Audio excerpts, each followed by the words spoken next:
ओशो के बारे में कहा जाता था कि वो एस्ट्रल ट्रैवल कर लेते थे। कई बार ऐसी ऐसी व्याख्या सुनने में आई है कि आश्रम में बैठे हुए दो व्यक्ति आपस में बात कर रहे हैं कि भाई आज जलेबी खाने का मन था यार, सुबह जलेबी नहीं खा पाए, और वो जब शाम को ओशो मिलते हैं तो उनसे, हाँ भाई आज जलेबी खाई तुमने? ये मैंने सुना है, अब आप बताइए कि ये संभव था? देखिए, मैं तो बचपन से उनके संग रहा हूँ, मैंने तो कभी ऐसा नहीं देखा। हाँ, कुछ घटनाएं ऐसी घटी हैं जहाँ पे बिल्कुल हम कह देंगे कि कैसे हुआ, हम कहेंगे चमत्कार। एक ओशो ने हमेशा डिनाई किया, उन्होंने कहा नहीं वो संयोग की बात है।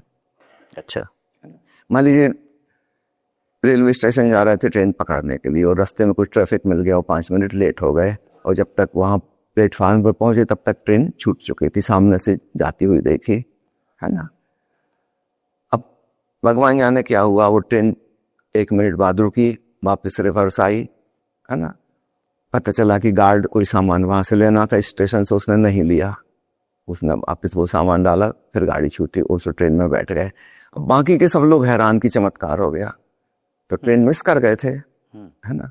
फिर ट्रेन वापस लौट आई 1 मिनट के बाद, तो कहेंगे ओशो का चमत्कार। ओशो कहेंगे नहीं, तुम पता लगाओ उसका कारण, तुम ड्राइवर से जाके पूछो, गार्ड से जाके पूछो कारण क्या है, चमत्कार नहीं है, ये एक संयोग की बात है। तो ओशो ने हमेशा इनकार किया चमत्कार शब्द पे, उन्होंने हमेशा संयोग बताया, और पता लगाने पे पता लग गया। गार्ड ही गलती थी, कुछ उसको यहाँ से सामान ले जाना था आगे, वो भूल गया था। तो ओशो ने हमेशा चमत्कार को इनकार किया है। दुनिया चमत्कार को नमस्कार करती है, ओशो ने 100% इनकार किया, जबकि हम चमत्कृत हो रहे थे कि ऐसा कैसे हुआ, है ना। और ओशो का नहीं, वो संयोग की बात है। लेकिन स्वामी जी, उन्होंने कई जगह ये कहा है कि शरीर से बाहर आके हम देख सकते हैं अपने शरीर को, हम विचरण भी कर सकते हैं इधर उधर, और उन्होंने ये भी बताया है कि एक सर्टेन टेम्परेचर रखना होता है उस समय रूम का, कि वो 17 से 21 या 22 के बीच में हो, और ये क्रिया हम कर सकते हैं योग और ध्यान के द्वारा। ऐसा संभव है? उन्होंने बताया एस्ट्रल ट्रैवलिंग के बारे में। वो जब बहुत छोटी उम्र में स्कूल में थे तब वो ये प्रयोग अपने संगी साथियों पे करते थे, किसी के ऊपर हिप्नोसिस करके उसकी स्वेच्छा से कि अब वो इस शरीर को छोड़ के जाए और अपने घर पहुंचे और देखे उसकी माँ क्या कर रही है, पिताजी क्या कर रहे हैं, घर में क्या हो रहा है, कौन कैसे कपड़े पहने हैं, कुछ वहाँ के देख के आए वो, और फिर घर जाके कन्फर्म करना कि इतने बज के इतने मिनट पर क्या ऐसा ऐसा था। तो बहुत बचपन में उन्होंने सम्मोहन के प्रयोग अपने संगी साथियों पे किए हैं और इस प्रकार की चीज में सफलता मिली है। इसको चमत्कार को नहीं कह रहे हैं, कह रहे हैं दिस इज साइंस। जैसे फिजिकल साइंस है, फिजिक्स है, केमिस्ट्री साइंस है, मेडिकल साइंस है, इंजीनियरिंग साइंस है, कंप्यूटर साइंस है, ठीक ऐसे ही एक साइकोलॉजिकल साइंस है ना। हमारा मन बाहर जाके भ्रमण कर सकता है, वहां देख के आ सकता है। चमत्कार कुछ नहीं, सिर्फ एक ट्रिक है, उसको आप पालन करेंगे तो ऐसा हो जाएगा। इसको चमत्कार का नाम देना गलत है। चमत्कार का मतलब होता है कि there is no cause but there is effect.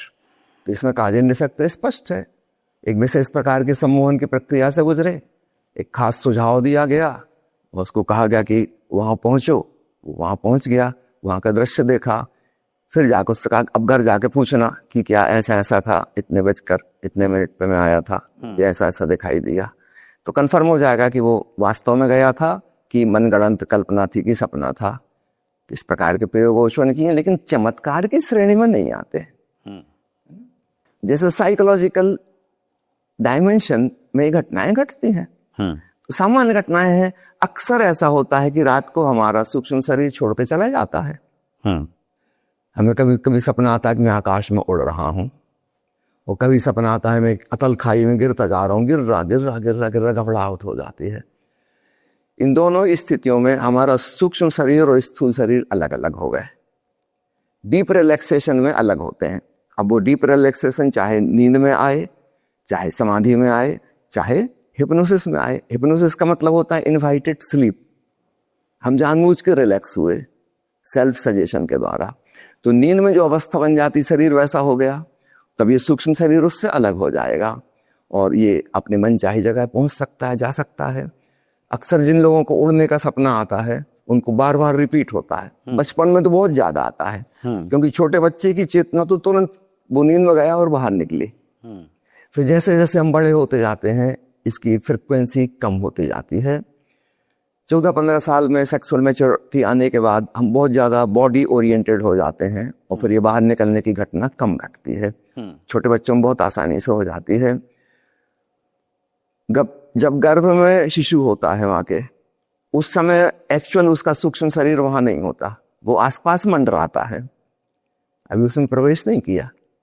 मन से निवाइल करता है, उसने चुन लिया है कि इस शरीर में जन्म लेना है, लेकिन अभी एक्चुअल एंट्री नहीं, वो आसपास ही मंडरा रहा है, घूम फिर रहा है सब जगह, कभी कभी आ जाता है।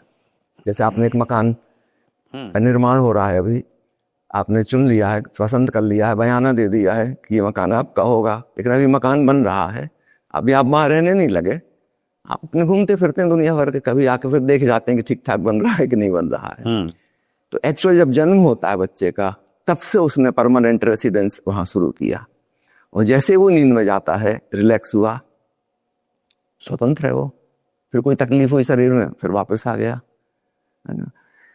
तो डीप रिलैक्सेशन में, नींद में और ध्यान समाधि में ये संभव है कि सूक्ष्म शरीर, जिसको हम मन कह सकते हैं, वो तन को छोड़ के चला जाता है, उसकी अपनी स्वतंत्र सत्ता है ना। तो ओशो ने ये प्रयोग किए हैं, कुछ लोगों पे सफल रहे हैं ये प्रयोग, लेकिन चमत्कार यही भी नहीं है। जैसे किसी हार्डवेयर में से आप कोई सॉफ्टवेयर निकाल के ले जाएं, तो कोई चमत्कार थोड़ी हो गया, उसको आगे फिर अपलोड कर सकते हैं। आपके मोबाइल से आपने एक मैसेज किसी को भेजा, तो कोई स्थूल चीज निकल के तो नहीं गई ना। आप अपने कमरे में बैठे थे, सब खिड़की दरवाजे बंद थे, वो मैसेज कैसे पहुंच गया उस तक? अपन इसको चमत्कार नहीं कहते, जिसको नहीं पता है वो कहेगा चमत्कार। हद हो गई, आप यहाँ भारत में और अमेरिका कहाँ, और आपने तुरंत यहाँ क्लिक किया और 1 सेकंड में वहां पे उसने पढ़ लिया, चमत्कार हो गया। उसको नहीं पता कैसे जा रहा है, हमको पता है तो हमें चमत्कार नहीं लगता। ठीक इसी प्रकार साइकोलॉजिकल साइंस सब तरफ डेवलप नहीं हुई है, धीरे धीरे उस दिशा में कुछ यूनिवर्सिटी काम करना शुरू कर रही हैं, धीरे धीरे इसके कोर्स होने लगेंगे, लोग ग्रेजुएट कर लेंगे 3-4 साल में, हिप्नोसिस की कला सीख जाएंगे, दूसरे के मन को पढ़ने की कला सीख जाएंगे, पर इसकी कोई आध्यात्मिक वैल्यू नहीं है। इस पॉइंट को पुनः याद दिला दूं, पतंजलि ने कहा है, तुम दूसरे का मन पढ़ भी लोगे, इससे तुम निर्विचार थोड़ी हो जाओगे। तुम्हारा लक्ष्य था निर्विचार जागरूकता, अपने भी मन के पार जाना था, और तुम यहां दूसरों के मन में उलझ गए। अपना कचरा कूड़ा पहले से बहुत था, अब दूसरों के कचरे कूड़े को भी तुम देख रहे हो। इससे वो बात तो नहीं घटेगी, जो अध्यात्म का लक्ष्य था वो तो हासिल नहीं होगा। हाँ, साइकोलॉजिकल पावर्स होंगे, तो साइकोलॉजिकल पावर्स को मैं डिनाई नहीं करता, लेकिन उसको चमत्कार की श्रेणी में नहीं रखता। उसकी अपनी साइंस है, वहां भी काज एंड इफेक्ट रूल काम कर रहा है। एक व्यक्ति अगर आज्ञा चक्र पर एकाग्रता करके कुछ भाव प्रेषित करना चाहता है दूसरे को, अगर वो 1-2 साल प्रैक्टिस करे, माथे पे तिलक टीका लगा के करे, तो सक्षम हो जाएगा वो करने में। किसी को अपनी बात, अपना विचार पकड़ा सकता है वो। लेकिन अब देखना, ये हिंसात्मक है, मेरी दृष्टि में ये अपराध है। ऐसा उस व्यक्ति को पता ही नहीं बेचारे को, अच्छा, कोई उसको जबरदस्ती फोर्स कर रहा है एक विचार देके। हाँ, उसका अपना विचार तो नहीं था। समझो आप सड़क पे जा रहे हैं, वो आदमी आपसे 10 फुट आगे था, हाँ, आप पीछे से चल के अपने आज्ञा चक्र पे पूरा ध्यान करके उसके सिर के पिछले हिस्से पे केंद्रित कर दीजिए, और आप कहिए कि आगे जो चौराहा है वहां से दाहिने तरफ मुड़ जाना। अब उसको दाहिने मुड़ना नहीं था, वो मुड़ जाएगा, मुड़ जाएगा। अच्छा, तो गलत काम क्यों किया ना? हम किसी को फोर्स कर रहे हैं। एक आदमी बंदूक लगा कह रहा है कि दाहिने मुड़ो नहीं तो गोली मार देंगे, तो आपको लगेगा कि तो हिंसा है, उसको वहां जाने नहीं, आप क्यों भेज रहे हो उसको? लेकिन एक आदमी साइकोलॉजिकली उसको इस प्रकार से मैनिपुलेट कर रहा है, दिस इज मैनिपुलेशन, है ना। हम दूसरे के मन को स्वतंत्रता नहीं दे रहे अपने ढंग से जीने की, और उस बेचारे को पता ही नहीं। अगर बंदूक लेके हम उससे कहते तो हो सकता है वो भी लड़ता, वो भी बंदूक निकाल लेता, दूसरे लोग उसकी मदद करते, कानून था, लोग थे, पुलिस थी, उसकी मदद करते। इसमें तो कोई भी मदद नहीं कर सकता, उसको पता ही नहीं। उसको लग रहा है मेरे भीतर से ही ख्याल आए कि दाहिनी तरफ मुड़े, आज इस तरफ थोड़ा घूम के आए। ओशो ने सम्मोहन का एक प्रयोग इस प्रकार किया था कि जिस व्यक्ति को उन्होंने हिप्नोटाइज किया उसको कई बार कर चुके, तो बहुत अच्छा रिसीवर था वो, जो सुझाव देते थे पूरा करता था। तो उसको पोस्ट हिप्नोटिक सुझाव देने शुरू किए थे कि हिप्नोसिस के बाद मान लो 1 हफ्ते बाद तुम ऐसा करोगे। अब एक विचित्र सुझाव उसको दिया था कि 1 हफ्ते बाद, वो रोज आता था ओशो से मिलने, शाम को 20-25 लोग बैठते थे जबलपुर में। उसको सुझाव दिया था कि तुम इतने बजकर इतने मिनट पर फलाने दिन, मतलब वो शाम का ही समय रहेगा जब 10-20 लोग मौजूद होंगे, ये जो पीछे तकिया रखा है तुम इसको किस करोगे। उसको हिप्नोसिस से बाहर ले आए। अब उसके मन में वो अंकित हो गया, ये तारीख इतने बजे ये करना है। अब उस दिन सब लोग, बाकी लोग भी मौजूद हैं, है ना। अब वो बड़ा बेचैन सा हो रहा है। वो जैसे जैसे वो टाइम नजदीक आता जा रहा है, अब 10 लोगों के सामने तकिए को किस करना बड़ी अजीब बात है ना। लेकिन अचानक फिर वो उठा और उसने तकिए को किस किया। अच्छा। वो फिर बैठा और थोड़ा घबराया, भाई मैंने क्या कर दिया। फिर कहने लगा सॉरी सॉरी सबसे, अनजाने में मैंने कुछ कर दिया, है ना। फिर वो उठ के ही चला गया वहां से। अच्छा। तो एक्वर्ड लगा उसको कि क्या बातचीत चल रही थी और अचानक बीच में मैंने कैसी बेहूदी हरकत की, बचकानी हरकत। लेकिन याद रखना, उसको लग रहा है कि मैं कर रहा हूं, जबकि कोई करवा रहा है। फिर ओशो ने सब कुछ समझाया कि तुम्हारे सामने मैं एक्सपेरिमेंट करके बता रहा हूं कि ये सब संभव है, लेकिन ये गलत है। हम तकिए को किस करवा सकते हैं, तो हम कुछ भी करवा सकते हैं। हम ये भी कह सकते हैं तो जाके फलाने को चाकू मार दो, किसी और को भी किस करवा सकते, किस करवा सकते हैं, किसी का मर्डर भी करवा सकते हैं, कुछ भी करवा सकते हैं। तो कुल मिला के तो गलत है ना। हमने व्यक्ति की निजी स्वतंत्रता, उसकी बुद्धि विवेक से हटकर कुछ करने के लिए उसको मजबूर कर दिया, और उसको बेचारे को पता भी नहीं, वो डिफेंस भी नहीं कर सकता, है ना। वो सोच रहा है कि मैं हत्या कर रहा हूँ, मुझे गुस्सा आया उस आदमी पे, जबकि उसको ऐसा कुछ था ही नहीं। चलिए गुरुजी, मुझे मेरी दृष्टि में जितने चमत्कार हैं वे अपराध की श्रेणी में आते हैं जी। अधिकांश तो ट्रिक हैं, जादूगरी की मैजिक ट्रिक हैं, उसमें कुछ चमत्कार है ही नहीं। और जो चमत्कार जैसे लगते हैं, दूसरे के मन की बात को पढ़ना मेरी दृष्टि में अनैतिक है, हमें नहीं पढ़ना चाहिए। आप कोई बात सीक्रेट रखना चाहते, मैं कौन हूँ जबरदस्ती आपका भंडारा खोलूं, स्मृति का उसको उहाड़ कर देखूं, दिस इज समथिंग रॉन्ग, है ना। गुरुजी एक चीज बताइए, अभी बात करी आपने कि किसी से हत्या भी करवाई जा सकती है, ये भी संभव है। मुझे एकदम से याद आ गया, आपने किसी पॉडकास्ट में कहा था ओशो के ऊपर उनके आश्रम में किसी ने चाकू फेंककर उनकी जान लेने की कोशिश की थी। वो क्या वाकया था? आप थे वहां पर? जी, मौजूद था उस समय। वो आदमी बीच प्रवचन में खड़ा हुआ, जो जोर से पहले वो कुछ चिल्लाया कि आचार्य रजनीश हम तुम्हें जिंदा नहीं छोड़ेंगे, तो हमारे धर्म के खिलाफ बोलते हो। और फिर उसने वो छुरा फेंका। अच्छा। क्योंकि ओशो का प्रवचन तो रिकॉर्ड होता था, हाँ। उसकी वो सारी आवाज भी रिकॉर्ड हो गई, वो छुरा फेंकना भी रिकॉर्ड हो गया। लेकिन छुरा ओशो को आके नहीं लगा, सामने एक पिलर था उससे आके टकराया, वो गिरा। उसकी टकराने की आवाज भी, गिरने की आवाज भी है। अब फिर यहाँ पे कई लोगों ने कहा कि ओशो ने चमत्कार कर दिया। हाँ। ओशो ने कहा नहीं, कोई चमत्कार नहीं, वो आदमी को निशाना नहीं आता, बेवकूफ है वो।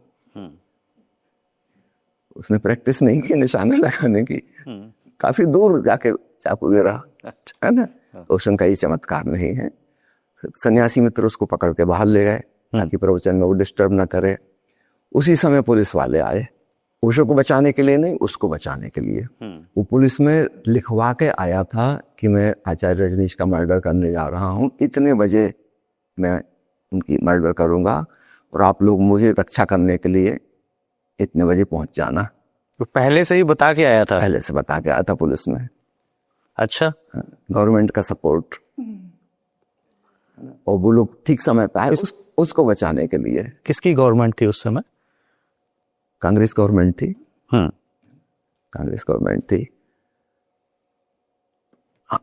आश्रम वालों ने, किसी ने उसके साथ हिंसा नहीं की, एक चांटा भी नहीं मारा, है ना। पुलिस वाले आ गए, उनके हवाले कर दिया। वो उसको ले गए। वो आई उसलिए थी कि कहीं उसके साथ कोई छेड़खानी ना करे। अब चूंकि वो पुलिस में लिखवा के आया था, इसलिए पुलिस को ही केस करना पड़ा, नहीं तो मामला पेंडिंग रह जाएगा, है ना। पुलिस को ही केस करना पड़ा कि इसने हत्या करने की कोशिश की, इंटेंशन टू मर्डर करके। हैरानी की बात है, उस जमाने के सबसे बड़े वकील राम जेठमलानी, ओशो की तरफ से केस लड़े और हार गए। जबकि उसने जो कोशिश कर रहा था हत्या की, उसकी आवाज रिकॉर्डेड है, छुरा फेंकने की आवाज रिकॉर्डेड है, ओशो का चुप हो जाना 1 मिनट के लिए, फिर प्रवचन आरंभ करना 1 मिनट के बाद, वो सब तो रिकॉर्ड है। 5000 श्रोतागण वहां बैठे हैं, चश्मदीद गवाह है ना। इसके बावजूद भी राम जेठमलानी के साथ जाते हैं। अब आप समझ सकते हैं गवर्नमेंट का कितना प्रेशर रहता है। मैं ये भी समझना चाहता हूँ कि गवर्नमेंट क्यों डरती थी ओशो से। कोई भी नेता, कोई भी पॉलिटिशियन इस चाहत में रहता है कि कोई उसे ऐसा व्यक्ति मिले जिसके फॉलोअर्स हो।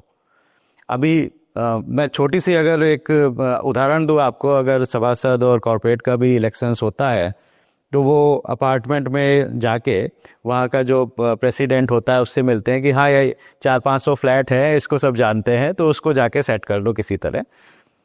ओशो के इतने फॉलोअर थे उस समय, तो क्या दिक्कत क्या थी ओशो से? देखिए, हम जिनको धर्मगुरु कहते हैं सामान्य रूप से, वे भी एक प्रकार के राजनीतिज्ञ ही हैं, और इसलिए पॉलिटिशियंस और धर्मगुरु इनकी साठ-गांठ रहती है। अभी आपने सुना होगा चुनाव का समय आता है, एक बहुत बड़े धर्मगुरु को जो जेल में बंद है उनको भी छोड़ दिया जाता है ताकि वो उस पार्टी का प्रचार प्रसार कर सकें। 2 महीने के बाद फिर उनको जेल में वापस भेज दिया जाता है। इनकी साठ-गांठ है आपस में, क्योंकि उनकी मेंटेलिटी एक ही है, भीड़ जमा करना है। वही धर्मगुरु चाह रहे हैं कि भीड़ इकट्ठी हो जाए, और वही पॉलिटिशियन चाह रहा है। उनके नाम अलग अलग हैं, वो उसको वोटर कहते हैं, जिसको श्रद्धालु कहते हैं। बात वही कि वही अपने अहंकार पुष्टों के मेरे पीछे चलने वाले इतने लोग हैं। ओशो इस श्रेणी में नहीं आते। उनको कोई भीड़ जमा नहीं करनी है, उनको सत्य उजागर करना है, चाहे उससे किसी को चोट लगे तो लगे। निश्चित रूप से भीड़ तो इकट्ठी नहीं होगी, भीड़ तो छट जाएगी, जो आगे उसमें से ही बहुत लोग चले जाएंगे उनकी बात सुन के। तो ओशो के पास तो वो लोग आएंगे जो बड़े हिम्मतवर हैं, बहुत इंटेलिजेंट हैं, जो अपने ही बचपन की अचेतन धारणाओं पर लगती हुई चोट को सहन कर सकते हैं। हर व्यक्ति किसी धर्म में तो पैदा हुआ था, और ओशो जब आग्नेय वचन बोलेंगे उस धर्म के खिलाफ, इसके अचेतन में छुपी धारणाओं पर बड़ी गहरी चोट लगेगी, तिलमिला उठेगा। इसके बावजूद भी रुकता है, इसका मतलब ये सत्य का खोजी है। अन्यथा ये बात खड़ा होता और ओशो का विरोधी हो जाता। तो तथा कथित नेता तो ओशो से जुड़ ही नहीं सकते, वो तो बिल्कुल ही एंटी है उनके। वो तो राजनीति के ही खिलाफ है, मैनिपुलेशन, शोषण के खिलाफ है। और राजनीति तो सच पूछो तो अनीति ही अनीति है, उसमें नीति वर्ड होना नहीं चाहिए। शब्द ही गलत है, राजनीति है ना। तो ओशो तो उसको बिल्कुल पक्ष में नहीं है। वे तो चाहते हैं दुनिया में राजनीति रहे ही ना, सब लोग सरल, सिंपल, स्वाभाविक, सहज, नैसर्गिक अपना जीवन जिए। ये चालाक और धूर्त लोग, झूठ बोलने वाले, झूठे आश्वासन देने वाले, इसके तो वे सख्त खिलाफ हैं। लेकिन अधिकांश धर्मगुरु भी उसी कैटेगरी के, इनकी वेशभूषा पर अलग है, इनकी रुचि भी भीड़ भाड़ में है। ज्यादा से ज्यादा लोग इनके पीछे चल रहे, फॉलोअर्स की गिनती बढ़ जाए, और वही नेताजी करना चाह रहे हैं। इनकी आपस में साठ-गांठ, एक दूसरे के सपोर्ट करते हैं, है ना। वो बड़े बड़े राजनेता जाके धर्मगुरु के चरण छुएंगे, वो तस्वीर खूब वायरल होगी, ताकि उस धर्मगुरु के चेलों को पता चल जाए कि किसको वोट देना है, और उन्होंने आशीर्वाद दे रहे हैं वो। इनकी आपस में साठ-गांठ है। जब वो पावर में जाएंगे, वो इन धर्मगुरु को फुल सपोर्ट करेंगे। धर्मगुरु ने उनको सपोर्ट किया। ऐसा हमेशा से चलता है। पुराने शास्त्रों के आप कहानी किससे पढ़िए, राजा और पंडित पुरोहित, इनकी साठ-गांठ थी आपस में, है ना। पंडित पुरोहितों ने बताया था हमको कि राजा जो है ईश्वर का अवतार है, और राजा जाकर उनके चरण छूता था, उनको दान देता था, उनके आश्रम। साठ-गांठ है, उसके पास पैसा है, वो उनको पैसा देगा, और वो ऐसी ऐसी बातें कहेगा पंडित कि राजा की गद्दी बची रहे, कोई विद्रोह ना करे, कोई क्रांति ना करे। अगर तुम गरीब हो तो तुम्हारे पिछले जन्मों के कर्मों की वजह से गरीब हो। हम सबको दिख रहा है किसी ने हमारा शोषण किया, इसलिए हम गरीब हैं। अगर पंडित हमको ऐसे सिद्धांत देगा कि हम विद्रोह ना करें, किसी के खिलाफ बगावत ना कर दें, कि राजा ने सब लूट लिया और हम लोग गरीबी मर रहे हैं, नहीं, तुम पिछले जन्मों के कारण तुम गरीब हो, और राजा ने पुण्य किए थे इसलिए वह राजा बना है। उसके परिवार में जो जन्मा है राजकुमार, वो पुण्यात्मा है। ये उसके सपोर्ट करेंगे ताकि उसकी गद्दी न छिन जाए कहीं, और जनता का शोषण बरकरार होता रहे। और राजा को भी पता है कि पंडित जी का बहुत उपयोग है। ये ऐसे ऐसे सिद्धांत लाते हैं। ईश्वर ने जिस जैसी उसकी मर्जी थी वैसा बनाया, किसी को गरीब किसी को अमीर बनाया। अब विद्रोह नहीं करना, नीतीश को नाराज हो जाएगा। ये स्टेटस को बनाए रखने के लिए एक दूसरे का समर्थन करेंगे, वो इनके पक्ष में ये उनके पक्ष में, और दोनों मिलकर जनता का शोषण कर सके ताकि अच्छे से। वो कहानी जो राजा और पंडित की पुरानी है वो आज भी वैसी उसी रूप में चल रही है। ओशो इस शोषण तंत्र के बाहर हैं। वो वह कह रहे हैं जो उनको सत्य दिखाई देता है उससे 1 इंच भी समझौता करने वो तैयार नहीं, चाहे उसका जो भी परिणाम हो। कोई हत्या करे तो हत्या कर दे, जेल भेजना हो जेल भेज दे, he is not going to compromise. इतने निर्भीक और निडर थे और इतना खुल के बोलते थे। लोगों की आस्थाएं जुड़ी थी जिन देवताओं के साथ में, वो किसी के बारे में कुछ भी बोल देते थे। सनातन धर्म के देवी देवताओं के बारे में बहुत बोला है, बाकी धर्मों के बारे में बोला है। कहीं ना कहीं इस्लाम धर्म से क्या बचते हुए दिखे हैं और इस्लाम पे बोलने से थोड़ा सा डरते थे या कतराते थे? देखिए, उनके सामने मैं आपको बता दूं, उनके कोई भी स्टेटमेंट जनरलाइज्ड स्टेटमेंट नहीं है। वो जो सामने बैठे हैं साधना करने वाले साधकगण, सन्यासीगण, उनका मन साफ कर रहे हैं। उनके मन में जो धारणाएं हैं, अंधविश्वास है, उनको तोड़ रहे हैं, क्योंकि ताकि उनकी आत्मा मुक्त हो सके, मोक्ष प्राप्त कर सके। अगर वो अपने विचारों के, अंधविश्वासों के, धारणाओं के बंधन में रहेंगे तो मुक्ति नहीं हो सकती। तो किसी के बारे में वो कुछ नहीं कह रहे हैं। एक्चुअली उन देवी देवताओं से कोई लेना देना नहीं है, कोई मतलब नहीं उनको। लेकिन सामने जो बैठा है, यह कैसे एक स्वतंत्र चेतना हो सके, ये किन विचारों के कारागृह में है, उसकी बेड़ियां तोड़ रहे हैं। निश्चित रूप से भारत में ज्यादा समय उन्होंने बिताया तो भारत के देवी देवता, क्योंकि इस व्यक्ति पर सीधा प्रहार नहीं किया जा सकता, क्योंकि ये जिसको श्रद्धेय मानता है, जब तक कि वहां से इसकी भरोसा ना टूटे और इसको नजर आए कि मैं झूठ में जी रहा हूं, तब तक ये सत्य का खोज नहीं कर सकेगा, परमात्मा को ना खोज सकेगा। जब अमेरिका गए तो वहां बिल्कुल उल्टी बात हो गई। वहां तो 99% क्रिश्चियंस थे। वहां ओशो ईसा मसीह के खिलाफ बोले, बाइबल के खिलाफ बोले, पोप के खिलाफ बोले। सुबह जो प्रवचन माला चलती थी उसका नाम था दी रजनीश बाइबल, और रात को जो प्रेस कॉन्फ्रेंस होती थी उस सीरीज का नाम था द लास्ट टेस्टामेंट, ईसाइयों को चढ़ाने के लिए। उनकी 2 किताबें हैं ना, एक ओल्ड टेस्टामेंट, एक न्यू टेस्टामेंट।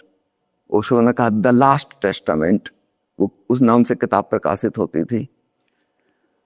जो क्रिश्चियंस इकट्ठे हैं, इनके मन को साफ करना है, इनको धोना है, इस पर जो मैल चढ़ा उसको उतारेंगे। वहां जाके भारत के देवी देवताओं की आलोचना नहीं करेंगे, वो तो सुनकर खुश हो जाएंगे क्रिश्चियन। उनके मन को अगर धोना है तो उनके दिमाग से बाइबल को धोना होगा। और ओशो ने साल भर प्रवचन दे करीब करीब सिद्ध कर दिया कि बाइबल से ज्यादा वाहियात किताब कोई नहीं, उसको धर्मशास्त्र तो कह ही नहीं सकते। इतने तर्क, इतने आर्गुमेंट्स, इतने प्रमाण उन्होंने पेश किए। नेचुरली क्रिश्चियन कंट्री में तो सब दुश्मनी खड़ी कर लेंगे। तो जो थोड़े से इंटेलिजेंट हैं वो लोग भी उनके पास टिक पाएंगे, जिनको दिख रहा है कि हाँ ये जो कह रहे हैं ये सच है, बाइबल में जो लिखा है झूठ है, बकवास है। बाइबल में भी चमत्कार की कहानियां हैं, ईसा मसीह ने ऐसा किया, ऐसा कर दिया, वह कर दिया। गुरु जी, यहीं पर बात आ जाती है। आप बाइबल के बारे में बोल रहे हैं, आप सनातन के बारे में बोल रहे हैं, लेकिन आपकी बात मुसलमान, उस बात पे आ रहा हूँ। ओशो के सम्मुख मुसलमान आए ही नहीं। क्यों ऐसा हुआ? क्योंकि विश्व में अगर देखें तो क्रिश्चियनिटी के बाद मुस्लिम्स ही ज्यादा हैं। अब ये कोई भी संयोग कहा जाए इसको, ओशो के पास मुस्लिम यदा कदा कोई 3-4 मित्र ही हैं जो ओशो के सन्यासी बने। निश्चित ही बहुत हिम्मतवर रहे होंगे और इन्होंने अपनी जान में जोखिम में डाल के सन्यास दीक्षा ली, क्योंकि लौट के जब ये वहां जाएंगे तो इनका जीवित रहना भी मुश्किल कर देंगे लोग, इतने कट्टरपंथी हैं वो। ये कहा है ओशो ने कि इस्लाम एक किताब तक सिमट गया है और वो उसमें कुछ अपग्रेड करना नहीं चाहते। तो मैं क्यों बोलूं, क्योंकि वो खुद नहीं ओपन हो रहे हैं। और कहीं ना कोई आए तो पूछे तो ना कोई सवाल, जैसे मान लो कभी किसी ने पूछा है कुरान की पहली आयत के बारे में, जैसे अन्य उपनिषद के सूत्रों के बारे में पूछा है। एक मुसलमान व्यक्ति ने पूछा था एक बार कुरान की पहली आयत, उसने इतनी सुंदर व्याख्या की उसके।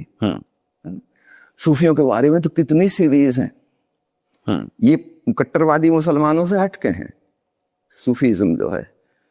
अंग्रेजी में कम से कम 6 सीरीज हैं प्रवचन मालाओं की, और हिंदी में 3 हैं, सूफियों के ऊपर बोले, लेकिन इसमें कोई कट्टरपंथी विचार नहीं आता। ये लोग खुले हृदय के लोग हैं। जैसे भारत में संत हुए हैं कबीर और नानक, दादू और मीरा, ठीक ऐसे ही मुसलमानों में भी संत हुए हैं। वो कट्टरवादी धर्म के परिपोषक नहीं, वो बिल्कुल हटके हैं। और मुसलमान उनके खिलाफ रहे सदा, उनको काफी सताया, बहुतों का तो मर्डर भी कर दिया गया है। क्योंकि जब कोई सूफी सत्ता भीतर अपने भीतर जानेगा तो वही कहेगा जो उसने जाना है। एक सूफी फकीर ने कह दिया अनल हक, अर्थात मैं सत्य हूं। वो ठीक वही घोषणा जो उपनिषद कृषि करते हैं, अहम ब्रह्मास्मि। उसको मार डाला गया, उसके हाथ पैर काट डाले गए। तुम ये कैसे कह सकते हो तुम परमात्मा हो? तो गुरुजी यहीं पर हिंदू यही तर्क देते हैं कि हिंदू उदारवादी है, शांति प्रिय है, आप उसके बारे में, उसके देवी देवताओं के बारे में कुछ भी बोल दीजिए। और वो जो कहते हैं कि गुस्ताखे रसूल की एक ही सजा, सरतन से जुदा, सरतन से जुदा, वहां आपकी हिम्मत नहीं हुई बोलने की। ओशो ने वहां बोलने से इनकार किया और डर गए। नहीं किया, डरे भी नहीं। उनके पास वो लोग आए ही नहीं ना। आप ये क्यों नहीं समझ रहे हैं? जो लोग मैं उनके बारे में भी बोला है। एक डॉक्टर हूं, मेरे पास जो मरीज आएगा मैं उसका इलाज करूंगा कि जो मेरे पास आए नहीं उसका इलाज बताऊं? ओशो ने बहुत लोगों के बारे में बोला है, यहाँ तक कि इतने छोटे छोटे जो विचारक हुए, संत हुए क्रिश्चियनिटी में, बुद्धिज्म में, उनके बारे में भी बोला है जी। तो ऐसा तो नहीं सब आए ओशो के पास में और मुस्लिम नहीं है। की संख्या बहुत बड़ी थी जो ओशो के पास आए, बुद्ध को मानने वाले, विशेषकर जापान के लोग, इस तरफ से बहुत सुदूर पूर्व के लोग बहुत ओशो के पास आए, है ना। मुस्लिम संप्रदाय से मुश्किल से 3-4 लोग आए, लाखों की गिनती में 3-4, है ना। अगर उन्होंने कोई सवाल पूछा तो उसका उत्तर उन्होंने दिया है, लेकिन किसी ने ये तो नहीं पूछा कि इसकी व्याख्या कीजिए, क्योंकि उनके धर्म में अलाउड ही नहीं है ना। हिंदुओं में अलाउड है कि हम किसी भी चीज की व्याख्या कर सकते हैं, टीका कर सकते हैं। गीता के ऊपर 1000 से ज्यादा टीकाएं हैं। हर व्यक्ति अपना दृष्टिकोण पेश कर सकता है कि मैं इसको ऐसा समझता हूँ, इसकी अनुमति है ना। वाद विवाद की परंपरा हमारे देश में रही है, आदि शंकराचार्य के वाद विवाद प्रसिद्ध है ना। किसी भी मुद्दे पे हम बहस कर सकते हैं, तर्क कर सकते हैं और तय कर सकते हैं कि क्या ज्यादा सच है। तो जिन धर्मों में वाद विवाद की संभावना को ही खत्म कर दिया, कोई कुछ कह ही नहीं सकता, बोल ही नहीं सकता, सर काट देंगे, तो उनके साथ जूझने से क्या फायदा। और वो तो ओशो के पास आए ही नहीं। देखिए, आप मेरे पास आए हैं तो आप जो सवाल पूछेंगे उसको उत्तर मैं दूंगा ना। जो व्यक्ति यहाँ आया ही नहीं है, कभी वो सवाल पूछेगा ही नहीं मुझसे, मैं उसका उत्तर कैसे दूं, किसको दूं? चलिए एक आखिरी सवाल ले लेता हूं मैं। ओशो की बात हो और सेक्स का नाम ना आए, ऐसा कम ही देखा जाता है। ओशो इतने ओपन माइंडेड थे कि उस समय भी उन्होंने अध्यात्म और सेक्स को कोरिलेट करके बहुत से विचार दिए। जी। आज कहीं ना कहीं जाके वो कुछ लोगों को प्रासंगिक लगते हैं, कुछ उसके विरोध में भी खड़े होते हैं। लेकिन आम जनमानस में एक राय ओशो के बारे में अभी भी ये है गुरुजी कि एक सेक्स टीचर थे या उस सेक्स के बारे में बात करते थे। मैं एक घटना आपको बताता हूँ। मुझे एक स्टूडेंट मिला एक यूनिवर्सिटी का और वो मेरे हॉस्टल में रहता है। तो उसने कहा, अंकल जी मैं बहुत मन करता है, मैं ओशो को पढ़ता हूँ, उसने मुझे पुस्तकें भी दिखाई ओशो की रखे हुए, लेकिन मैं कभी उनके आश्रम नहीं जा सकता, उनका कोई शिविर नहीं अटेंड कर सकता, क्योंकि मेरे माँ बाप, मेरे घर वाले इजाज़त नहीं देते हैं ओशो से जुड़ने की। तो मैं क्या करूं? तो मैंने तो ये कहा, भाई बागी बनना होगा तुम्हें और क्या कर सकते हो। इस समाज को और आज के परिप्रेक्ष्य में अगर मैं बोलूं कि स्वामी शैलेंद्र सरस्वती क्या कहना चाहेंगे, जो ओशो की एक इमेज बना दी गई है आम जनमानस में, आपके मुख से। सबसे पहली बात मैं आपसे ये कहना चाहूंगा कि जो लेबल लगाया गया है सेक्स गुरु, वह बिल्कुल ही 100% गलत है। सेक्स कोई सिखाने की बात है? कोई किसी को सिखाता है क्या? इसमें गुरु की कहाँ जरूरत पड़ती? सेक्स टीचर कोई कैसे हो जाएगा? तो प्रकृति अपने आप ही इंतजाम कर देती है। बच्चा बड़ा होता जाता है, एक उम्र आती है 13-14 साल की, उसके अंदर सेक्स ग्रंथियां काम करने लगती हैं, सेक्स हार्मोन्स प्रवाहित होने लगते हैं उसके खून में, और वह सेक्स की भावना से भर जाता है। इसमें किसको सिखाने की जरूरत पड़ती है? उल्टा हम कितना ही कोशिश करें कि ये सीख ना जाए बच्चा, कितनी ही कोशिश करें तब भी वो सीख जाएगा, क्योंकि प्रकृति, परमात्मा पूरा अस्तित्व उसको सपोर्ट कर रहा है, उसी के द्वारा तो यह प्रकृति चल रही है, स्पीसीज आगे बढ़ रही है ना। तो पहली चीज, इसमें गुरु का कोई रोल ही नहीं है। गुरु का मतलब सिखाने वाला। तो सेक्स सिखाने की जरूरत किसको पड़ती है? पशु पंक्षियों तक को नहीं पड़ती, वो भी सीख जाते हैं, कीड़े मकोड़े भी सीख जाते हैं, मक्खी मच्छर भी सीख जाते हैं।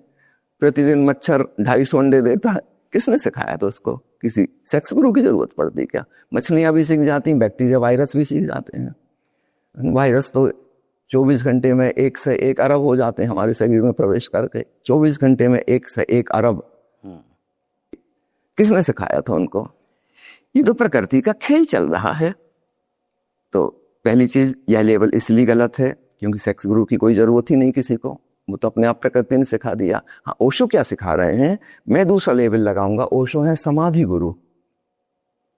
उनकी किताब का अगर आप नाम देखें, संभोग से समाधि की ओर, from sex to super consciousness, तो किताब के नाम से ही स्पष्ट हो जाता है। अगर कोई कहे गरीबी से अमीरी की ओर, बीमारी से स्वास्थ्य की ओर, तो स्पष्ट है कि हम बीमारी के अगेंस्ट में, स्वास्थ्य के फेवर में हैं। जो हम कह रहे हैं गरीबी से अमीरी की ओर चलना है, इसका मतलब गरीबी पसंद नहीं है हमें, हम अमीरी में जाना चाहते हैं। तो संभोग से समाधि की ओर बिल्कुल स्पष्ट है। सेक्स में तो हम जी ही रहे हैं, वो तो प्रकृति ने कर दिया काम अपना, उसमें हमें कुछ करने की जरूरत नहीं है। लेकिन समाधि की ओर जाना है। तो ओशो सेक्स की शिक्षा नहीं दे रहे, समाधि की शिक्षा दे रहे हैं। नेचुरली जाना वहीं से होगा जहां हम हैं। अगर आज मैं सोनीपत में बैठा हूं और मुझे पानीपत जाना है, तो मेरी प्राथमिक कदम सोनीपत में उठेंगे। हाँ, दिशा पानीपत की तरफ होगी। धीरे धीरे धीरे ये होगा कि सोनीपत पीछे छूट जाएगा और मैं पानीपत पहुंच जाऊंगा। संभोग से हमें शुरू करना पड़ेगा, क्योंकि वहां हम हैं, प्रकृति ने हमको वहां लाके खड़ा किया है, जैसा कि अन्य पशु पंक्षियों को किया है। तो मनुष्य वहां ही उसकी स्वाभाविक स्थिति है। अब इस स्थिति से अगर हमें समाधि की ओर जाना है, तो उसके लिए साधना के सूत्र ओशो ने दिए हैं कि सेक्स के दौरान भी श्वास बिल्कुल धीमी हो, मन में कोई उत्तेजना ना हो, फिजिकल अट्रैक्शन वाली बात ना हो, कोई आकर्षण ना हो, नहीं तो वो तनाव है जो आपको खींचता है, रिलैक्स नहीं होने देता। टोटल रिलैक्सेशन हो और पूजा की भावना, पवित्रता की भावना इस कृत्य के प्रति हो। पाप और अपराध की भावना नहीं, निंदा और आलोचना नहीं तो कभी उससे मुक्त नहीं हो पाओगे। एक पवित्र भाव प्रकृति ने दिया है, आपने तो पैदा किया नहीं, परमात्मा जाने, उसने जो दिया है ठीक ही होगा। इस भाव के संग गहरा होश, जिसको वो साक्षी भाव कहते हैं, उसको जोड़ो। अपने आप को कामकृत्य में डूबता हुआ दूर से देखो, ऐसा लगे कि तुम इस घटना के साक्षी हो। इसमें क्या हुआ, तुम्हारी सारी चेतना कॉन्शियसनेस की तरफ बढ़नी शुरू हो गई, साक्षित्व की तरफ। और धीरे धीरे ऐसा समय आएगा कि वो जो फिजिकल एक्टिविटी थी वह बहुत गौण हो गई और आप गहन साक्षी भाव की शांति में डूब गए और वहां परम आनंद का अनुभव हुआ। जिस व्यक्ति को उस ब्रह्मानंद का अनुभव हो जाएगा, फिर वो इस यौन के आनंद में रुचि उसकी नहीं रह जाएगी। ये ऐसी जैसे किसी को हीरे जवाहरात मिल गए, अब वो रंगीन कंकड़ पत्थर पर उसकी नजर नहीं है। ऐसा नहीं कि उसने त्याग कर दिया, ये भी नहीं कि उसने दबा दिया।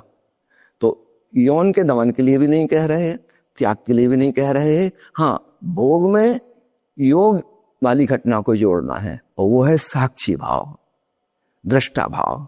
दूर से ऐसे देखो जैसे किसी और को करते हुए देख रहे हो, और जल्दी तुम पाओगे तुम्हारी चेतना समाधि की तरफ जाने लगी। तो स्टार्टिंग तो वहां से हुई थी सेक्स से, लेकिन जल्दी तुम समाधिस्थ होने लगे और धीरे धीरे सेक्स की रुचि ही खत्म हो जाएगी। सहज ब्रह्मचर्य फलित होगा। तो ओशो का लक्ष्य ये है, सहज ब्रह्मचर्य। वो वाला ब्रह्मचर्य नहीं कि आप दबा के अपने भीतर बैठे हैं और ऊपर ऊपर से ब्रह्मचारी हो गए, वो तो विस्फोट करेगा एक दिन, फिर आप बलात्कारी हो जाएंगे। नहीं, उसकी नहीं कह रहे। प्रकृति ने जो दिया है उसका पूरा सम्मान, एक पवित्रता की भावना उसके प्रति, आदर का भाव, और उसके साथ ध्यान को जोड़ना है ताकि हम समाधि में पहुंच सकें। तो किसी भी बिंदु से अपने जीवन की जो दिनचर्या है 24 घंटे की, किसी भी बिंदु से हम समाधि में जा सकते हैं। बुद्ध के भिक्षुओं ने पूछा कि हम लोग भिक्षा मांगने जाते हैं दूर दूर, करीब करीब आधा दिन तो पैदल चलने में निकल जाता, ध्यान कब करें? बुद्ध ने कहा तुम पैदल चलने को ही ध्यान बना लो। एक कदम उठ रहा, एक कदम नीचे जा रहा, डू इट मेडिटेटिवली, ध्यान हो जाएगा। पानी पी रहे हो, वो जो स्वाद आ रहा है, होश पूर्वक साक्षी भाव से पानी पियो, इतनी गहरी तृप्ति मिलेगी जितनी कभी नहीं मिली थी। पानी पीना ध्यान हो गया। तो ओशो की दृष्टि यह है कि हमारा 24 घंटे की जो जीवनचर्या है वह पूरी की पूरी ध्यानमय हो जाए। तो स्वभावतः उसमें सेक्स भी एक हिस्सा आता है। हम खाना भी खाएंगे, स्नान भी करेंगे, पैदल भी चलेंगे, बातचीत भी करेंगे, अन्य कामकाज भी करेंगे। हर चीज के संग होश जोड़ना है, हर चीज के संग प्रेम जोड़ना है। बहुत प्रेम और होश पूर्वक करो। तो यही बात सेक्स पर भी लागू होगी। और जो व्यक्ति ऐसा कर पाएगा वो जल्दी ही पाएगा। वो जो सेक्स की बायोलॉजिकल पकड़ थी उसके ऊपर, जो उसको मजबूर करती थी, वो पकड़ ढीली पड़ गई, वो उससे मुक्त हो गया। अब वो सहज रूप से ब्रह्मचारी हो सकता है। ना उसने कुछ दबाया है, ना कुछ छिपाया है, ना वो किसी चीज के विरोध में है। ये ओशो चाहते हैं। अब इसको लोग मिसइंटरप्रेट करके कुछ का कुछ बना लेते हैं, तो उनकी गलती है। और ये बात सिर्फ ओशो ने नहीं, ठीक यही बात भगवान शिव ने आज से 7,500 साल पहले देवी पार्वती को बताई थी। उस समय का उनका ग्रंथ है विज्ञान भैरव तंत्र, जिसमें ध्यान की 112 विधियां हैं। इसमें से 3 सेक्स से संबंधित हैं। अब कोई व्यक्ति को सोचने लगे कि तंत्र इज पर्यायवाची, synonymous with sex. This is stupidity. 112 विधियों में से 3 विधियां हैं। हम पूरे तंत्र शास्त्र को सेक्स का शास्त्र तो नहीं कह सकते। ये तो ऐसे हुए कि मेडिकल साइंस की इतनी मोटी किताब है एनाटॉमी की, और उसमें 50 पेज सेक्स ऑर्गन के बारे में है। तो क्या एनाटॉमी की किताब को अश्लील किताब कहने लगेंगे? इसको जला दो। जब कोई साइंस दी जाएगी तो पूरी ही आएगी ना, सब कुछ, इट विल इंक्लूड एवरीथिंग। उसको कैसे छोड़ सकते हैं? भगवान शिव ने जो विधियां दी वो सब छोटी छोटी विधियां हैं।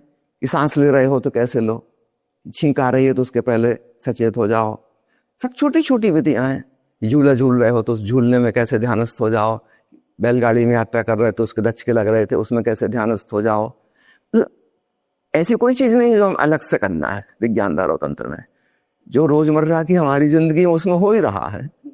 कि आप किसी चीज को देख रहे थे तो कैसे देखो विस्मय भाव से कि ध्यान घटित हो जाए। अब इतनी सी चीज है, बाहर से किसी को पता ही नहीं चलेगा कि हम कोई साधना कर रहे हैं। श्रवण के ऊपर 12 विधियां हैं।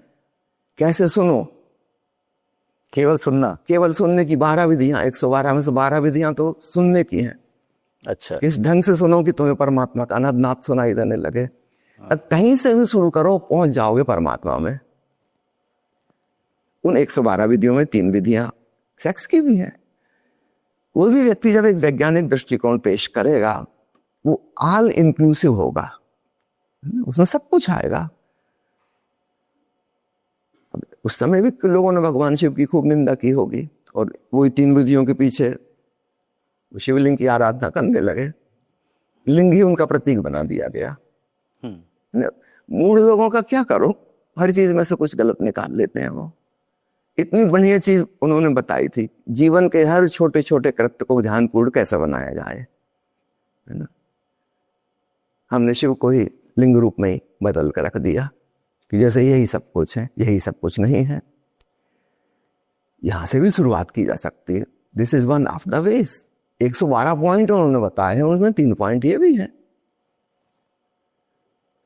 अब ओशो ने जो प्रवचन माला दी विज्ञान भैरव तंत्र, उसके बारे में कहूं, ओशो एक दिन में कभी 3, कभी 4, कभी 5 विधियां समझाए हैं उसमें, और क्वेश्चन आंसर अगले दिन होता था। इस प्रकार के 80 प्रवचन ओशो ने दिए, जिसमें 40 तो क्वेश्चन आंसर हैं और 40 भगवान शिव के सूत्रों पर हैं। जिसमें ये 3 विधियां आती हैं, उस प्रवचन में ओशो ने 5 विधियों पर 1.5 घंटे में बोला है। तो इन 3 विधियों को करीब 60% समय दिया। टोटल 5 विधियां समझाई हैं, तो 60%, 1.5 घंटे का 60% समय इसमें गया। सिर्फ इतना सा बोला है विज्ञान भैरव तंत्र में, मतलब आधे प्रवचन से थोड़ा ज्यादा। दुनिया में ऐसा प्रचार प्रसार किया गया है कि ओशो की विज्ञान भैरव तंत्र की किताब सेक्स की किताब है। हद हो गई। ये लोग जो ऐसा कमेंट कर रहे हैं, इससे इनकी रुग्ण मानसिकता का पता चलता है। इनको सेक्स के अलावा कुछ दिखता ही नहीं है। तो ये मानसिक रूप से रुग्ण है। जैसे वुमेन का एनाटॉमी की इतनी मोटी किताब, 10 किलो वजन जाता है जिसका, उसमें से कोई ढूंढ ले जहाँ सेक्स आयरन का वर्णन है, और कहेगा ये तो अश्लील किताब है, आग लगाओ इसमें, ये नहीं पढ़ाई जानी चाहिए, मेडिकल साइंस अच्छी नहीं है, खत्म करो इसको। तुम पागल, तुमने वो पेज ढूंढ क्यों लिए? इससे तुम्हारी रुग्ण मानसिकता का पता चलता है। तुमने क्या ढूंढा, तुमने क्या खोजा, उसके बारे में पता नहीं चलता। किताब के बारे में किताब अश्लील है कि किताब निष्कासित होनी चाहिए कि आग लगा देनी चाहिए। ये पूरी मेडिकल साइंस तो उसी पर खड़ी है, एनाटॉमी पे। तो इस प्रकार लोग जो लेबल लगाते हैं, उससे उन लोगों की मानसिकता का पता चलता है कि उनकी दृष्टि कितनी तुच्छ, कितनी ओछी है। वो जो देख पाते हैं बस उतना ही उनको दिखता है, उसके अलावा विराट आकाश उनको नहीं दिखता। जो साधक है, जो साधना करेगा, वो पाएगा कि कितनी अद्भुत बात ओशो ने कही। जिस चीज को हम निकृष्ट समझते थे, उसको भी श्रेष्ठतम तक ले जाने का सीढ़ी बना दी। वो धन्यवाद देगा। अन्यथा हम अपनी सेक्स की मुश्किल से कैसे पार जाते हैं? हमें दो ही उपाय समझ में आते हैं, या तो हम उसको एक्सप्रेस करें, उससे भी मामला कोई सुलझता तो नहीं, कोई तृप्ति तो मिलती नहीं, 24 घंटे बाद फिर वासना पैदा हो जाती, फिर पैदा हो जाती, फिर पैदा हो जाती, कोई हल तो निकलता नहीं। दूसरा उपाय है कि उसको अपने भीतर दबा के रखें, प्रकट ना होने दें। इस दबा के रखने से, इस प्रेशर से फिर वो एक दिन भयंकर विस्फोट करती है। आप अक्सर देखते हैं तथाकथित ब्रह्मचारी लोग, साधु महात्मा लोग, अचानक पता चलता है वो बलात्कारी है।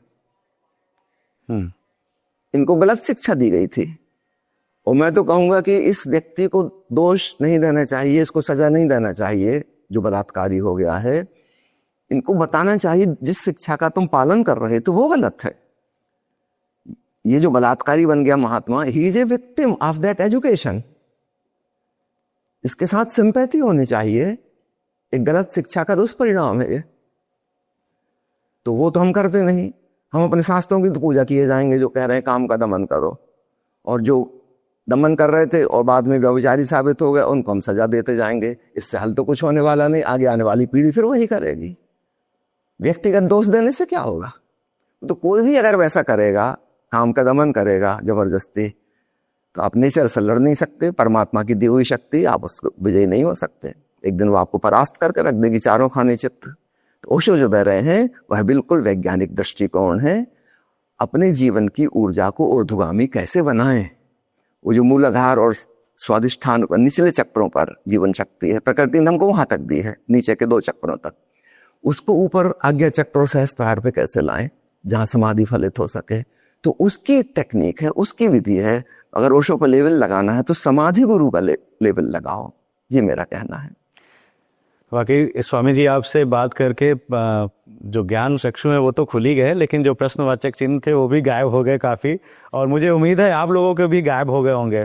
मन तो नहीं कर रहा है इस चर्चा को विराम देने का, लेकिन ये समाधि की जो बात करी आपने, तो मैं चाहूंगा कि एक ओशो की जो समाधि है और ध्यान है, इस पर भी हम एक एपिसोड जरूर करेंगे। बिल्कुल स्वागत है आपका, कभी भी आप आ जाइए।